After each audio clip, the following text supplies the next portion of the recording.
Hello, in this presentation, we will record the deposit of cash received over time into the bank in our Excel bookkeeping problem, keeping in mind how that same process could be done in accounting software such as QuickBooks.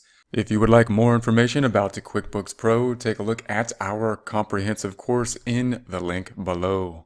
We're going to take a quick look at QuickBooks first and then jump to our Excel problem and look how we would input this in terms of the Excel bookkeeping problem. When looking at something like QuickBooks, we would have a deposit area here. We have a deposit area in the home page. This is one data input screen. We could get there in different ways, but this shows us the flow here, which is typically that we're going to get our create invoice, then receive payment in the mail. We actually get the payment, but we have not yet deposited it.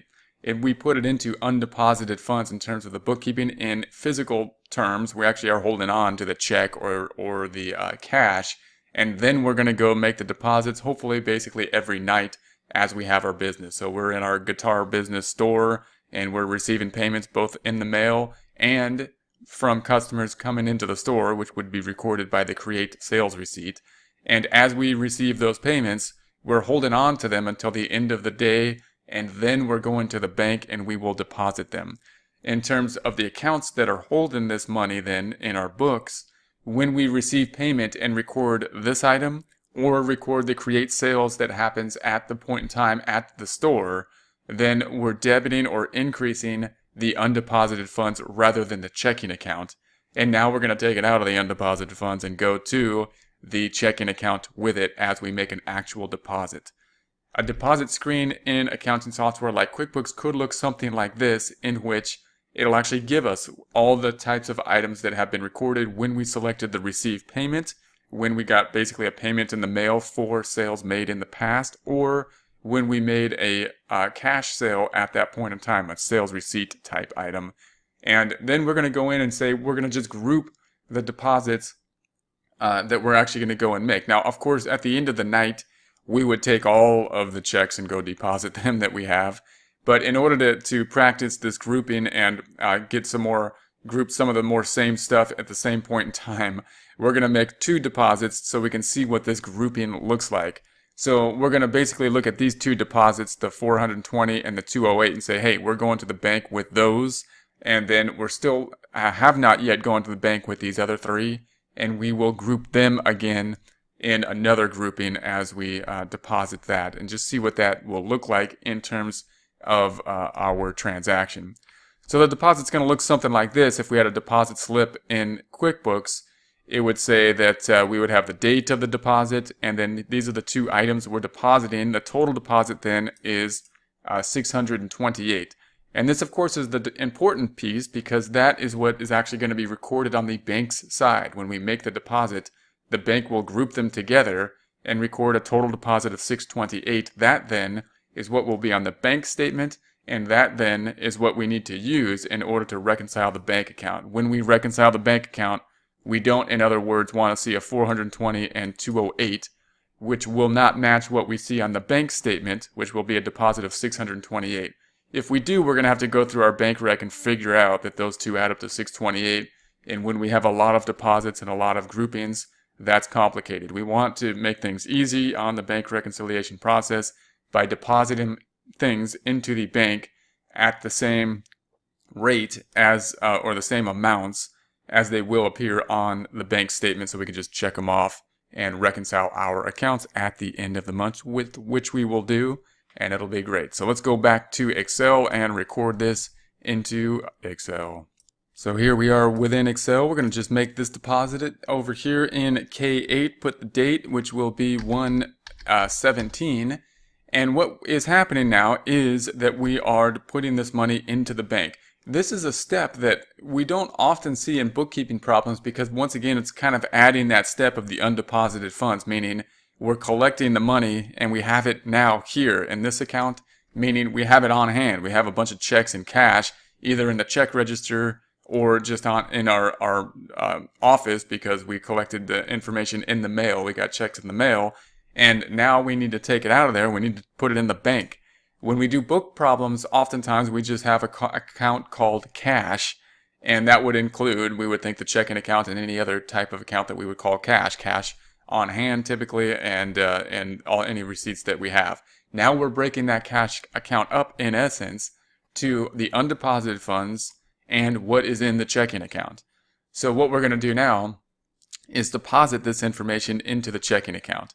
So the checking account is going to go up. This is the checking account, has a debit balance. We're going to increase it by doing the same thing to it, which would be another debit. So we will copy the checking account. We're going to go over here to L8, right click, and paste 1, 2, 3. And the amount we're going to deposit is going to be 628. Remember, that needs to match, in essence, what we are going to be grouping the checks into the deposit into the bank. We are then going to credit something. I'm going to do that with a negative of that number in 9. And that credit's going to go to the undeposited funds. In essence, another cash account, which has $21,128. We really need to go to the bank and deposit that. And we're going to do the opposite thing to it to make it go down, which in this case would be a credit. So we're going to right click on that item, copy it. We're going to go to L9, right click, and paste 1, 2, 3.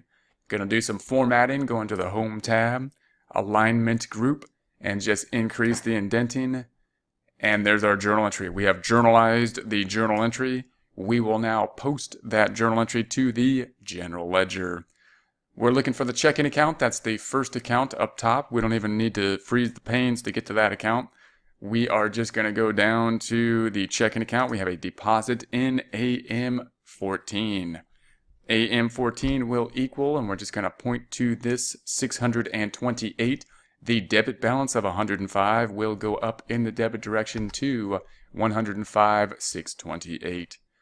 Now we're going to go ahead and freeze the panes to record that other piece because it's going to be over a bit, so we can see these items, this couple columns as we move over.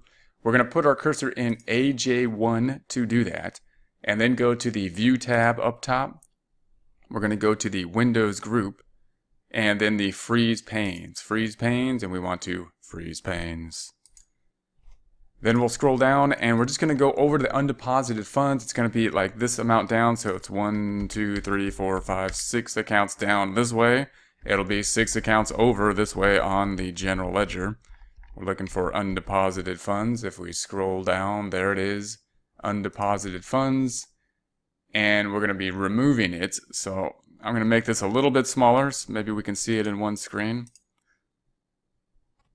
There we go, almost. Scroll down just a bit. So we want it right there. So we're in AV 27 and want to pick up that credit right there in N9. So I'm just going to say that equals this item. Enter. Brings undeposited funds down. I'm going to make this a bit larger again. I'm going back to 120%. And then if you couldn't see that, I just said equals N9. So if you delete it and you just put equals N9 and enter, it should do the same thing. Note it's doing the opposite of a credit to a debit balance account, bringing that amount down 20,500 on the general ledger, which we will then see on the trial balance as well. Scrolling back to the trial balance, scrolling back up, we see that 20,500. If we scroll down to the bottom, then we see that we are in balance now, and here's the net income of the 446.